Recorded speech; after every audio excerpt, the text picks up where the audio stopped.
Assalamualaikum warahmatullahi wabarakatuh. Perkenalkan, nama saya Putri Andriani dengan NPM 2284202010. Di sini saya akan mempresentasikan uji validitas untuk memenuhi salah satu ujian tengah semester mata kuliah statistika berbasis informatika yang diampu oleh Ibu Muinah, Magister Pendidikan.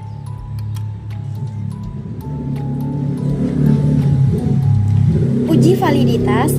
Validitas berasal dari istilah validity yang mengacu pada tingkat ketepatan dan kecermatan suatu instrumen atau tes dalam menjalankan fungsinya sebagai alat ukur. Sebuah tes dianggap memiliki validitas tinggi apabila instrumen tersebut mampu mengukur secara akurat dan menghasilkan data yang sesuai dengan tujuan dari pengukuran yang dilakukan. Kegunaan validitas instrumen. Berikut ini terdapat beberapa kegunaan validitas, terdiri atas: yang pertama, menghindari pertanyaan yang kurang jelas; yang kedua, meniadakan kata-kata yang terlalu asing atau kata-kata yang menimbulkan kecurigaan; yang ketiga, memperbaiki pertanyaan-pertanyaan yang kurang jelas; yang keempat, menambah item yang diperlukan atau meniadakan item yang dianggap tidak relevan; dan yang terakhir, mengetahui validitas kuesioner tersebut. Jenis validitas instrumen. Menurut Azwar dalam Purwanto pada tahun 2018, secara umum terdapat 3 jenis validitas, yaitu validitas isi, validitas konstruk, dan validitas berdasarkan kriteria. Ketiga jenis validitas tersebut dijelaskan sebagai berikut. Yang pertama, validitas isi. Menurut Singarimbun, validitas isi merujuk pada sejauh mana isi instrumen penelitian dapat menggambarkan seluruh aspek dari sebuah variabel. Dan yang kedua, validitas konstruk. Konstruk dapat diartikan sebagai dasar pemikiran atau kerangka konseptual yang membentuk suatu konsep tertentu dalam penelitian. Dan yang ketiga, validitas berdasarkan kriteria. Jenis validitas ini diperoleh dengan cara menguji hubungan antara hasil dari instrumen yang digunakan saat ini dengan hasil atau pencapaian yang terjadi di masa mendatang.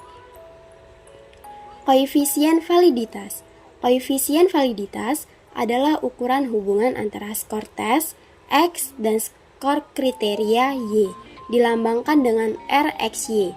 Nilai ini menunjukkan berapa akurat instrumen mengukur, di mana semakin tinggi koefisien, semakin valid alat ukurnya. Validitas rendah menunjukkan adanya kesalahan dalam pengukuran. Cara menentukan validitas. Perhitungan validitas dari sebuah instrumen dapat menggunakan rumus korelasi produk momen atau dikenal juga dengan korelasi Pearson. Adapun rumusnya sebagai berikut. Bisa kita lihat pada gambar di samping. Butir soal dikatakan valid apabila koefisien korelasi produk momennya itu lebih besar R tabel, alpha sama dengan N dikurang 2, dan nilai signifikansinya lebih kecil sama dengan alpha. Selanjutnya kita masuk ke contoh soalnya menggunakan Excel, yaitu berikut ini data dari 10 siswa yang telah diberi tes kreativitas terdiri dari 4 butir soal, dan tiap butir soal mempunyai nilai paling rendah sama dengan 1 sampai nilai paling tinggi sama dengan 5. Ujilah validitas 4 butir soal tersebut dengan signifikansi alpha sama dengan 5%. Nah, bisa kita lihat pada tabel, ini butir soalnya ada 1, 2, 3, dan 4. Dan datanya itu ada 10 siswa. Langkah-langkah cara mengerjakannya, yaitu yang pertama, menjumlahkan skor jawaban siswa. Yang kedua, uji validitas setiap butir soal. Pada tahap ini, melakukan uji validitas butir soal dengan cara skor jawaban setiap butir soal diidentifikasi menjadi variabel X dan total jawabannya menjadi variabel Y. Yang ketiga, menentukan nilai R tabel. N-nya sama dengan 10, 10 ini dari jumlah banyaknya data. Alpha sama dengan 5%, di mana itu menjadi 0,05. Sehingga nilai R tabelnya 10 dikurang 2 sama dengan 8, berarti R-nya 0,05,8. Bisa kita lihat pada tabel produk momen di sini, taraf signifikansinya 5%. Dan N-nya 8, berarti 0,707. Selanjutnya menghitung nilai R tabel, dan yang terakhir itu membuat keputusan. Nah, di sini kita ada butir soal 1, 2, 3, dan 4. Nah, ini total. Nah, di sini kan kita hapus dulu karena kita ingin mencari totalnya menggunakan rumus ya. Sebentar. Nah, rumusnya itu gimana? Yaitu sama dengan sum buka kurung, terus kita klik butir soal pertama 4, lalu kita tarik ke butir soal yang keempat sampai ketiga, lalu kita tutup kurung, setelah itu enter. Nah, totalnya 14.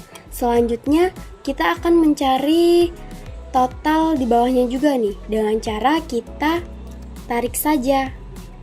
Klik tekan kanan, lalu kita tarik ke bawah. Nah, totalnya sudah keluar semua. Selanjutnya kita akan mencari XY-nya. Nah, Y-nya ini yaitu dari total yang udah kita cari sebelumnya di sini. Nah, ini bakalan menjadi Y. Dan X-nya ini yaitu butir soal pertama. Terus gimana caranya kita mencari XY? Yaitu dengan cara sama dengan kita klik X-nya, lalu kita kalikan dengan Y. Setelah itu enter. Nah, selanjutnya kita tarik saja seperti yang tadi sampai ke bawah. X-nya udah ketemu nih. Terus kita ingin mencari X pangkat 2 dengan cara sama dengan kita klik butir soal yang pertama tadi, lalu kita pangkatkan 2. Enter. Nah, setelah itu kita tarik saja ke bawah.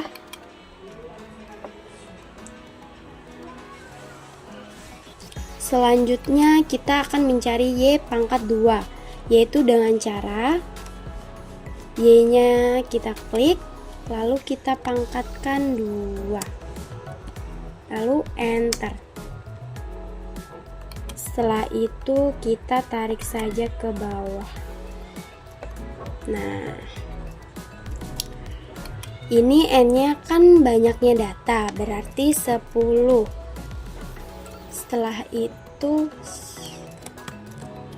banyaknya data 10.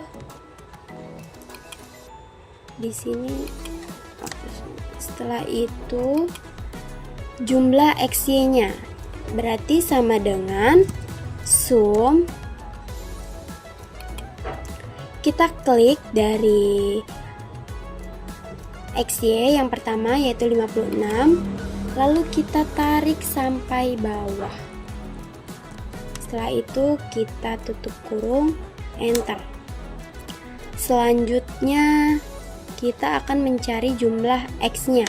Sama saja rumusnya sum buka kurung, kita klik X-nya yang pertama, lalu kita tarik sampai ke bawah, tutup kurung dan enter. Selanjutnya kita akan mencari jumlah total Y-nya, sama dengan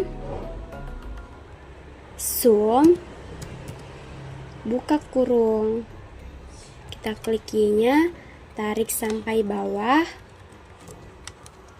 tutup kurung, enter. Setelah itu kita mencari jumlah X kuadrat. kita taruh aja di sini sama dengan sum buka kurung, kita tarik dari atas sampai bawah, lalu tutup kurung dan enter. Selanjutnya kita mencari Y kuadratnya, sama dengan sum buka kurung, klik yang pertama, kita tarik sampai bawah, tutup kurung dan enter. Nah, selanjutnya kita masuk ke dalam rumus. RXY sama dengan jumlah datanya, terus habis itu jumlah XY dikurang jumlah X jumlah Y. Setelah itu dibagi akar N jumlah X pangkat 2 dikurang X kuadrat. Terus setelah itu jumlah total Y pangkat 2 dikurang dengan jumlah Y pangkat 2. Y dikuadratin ya ini. Setelah itu kita masukin saja ke rumusnya. Jumlahnya tadi berapa? N-nya 10. Ini udah saya masukin 10. Setelah itu X-nya berapa? X-nya 674. Kita masukin. Dikurang jumlah X-nya, jumlah X-nya 41, kita masukin sini 41. Jumlah Y-nya 162, kita masukin. Setelah itu kita bagi dengan akar N-nya tadi 10. Setelah itu X pangkat 2-nya 171 dikurang X-nya itu 41, terus di sini ada pangkat 2. Setelah itu dikurang N lagi 10 sama Y pangkat 2 itu berarti 2684 dikurang sama Y yaitu 162 akar 2. Selanjutnya kita masuk ke sini, kita jumlahin ya, berarti itu 6 7 40 6740 dikurang 6642, itu jumlahnya ya. Bawahnya lagi setelah udah kita cari itu totalnya 1710 dikurang 1681, tutup kurung. Sebelumnya tadi dikasih buka kurung dulu.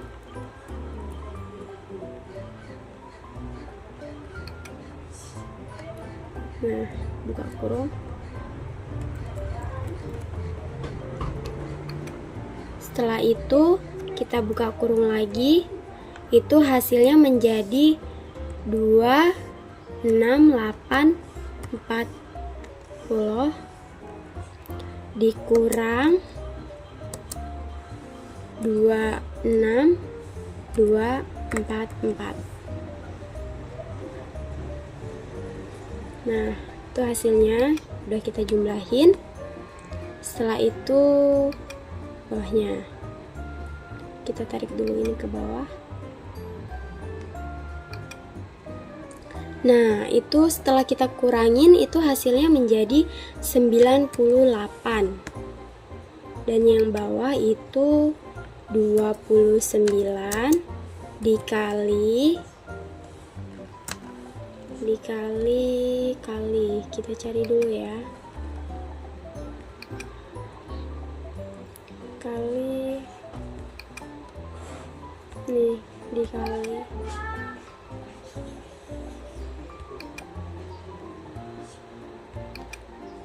dikali 596. Nah, itu hasilnya sama dengan, kita cari, udah kita jumlahin berarti 98 itu per ya, per 131,5. Ini kita tarik dulu. Nah 98 dibagi 131,5 itu hasilnya sama dengan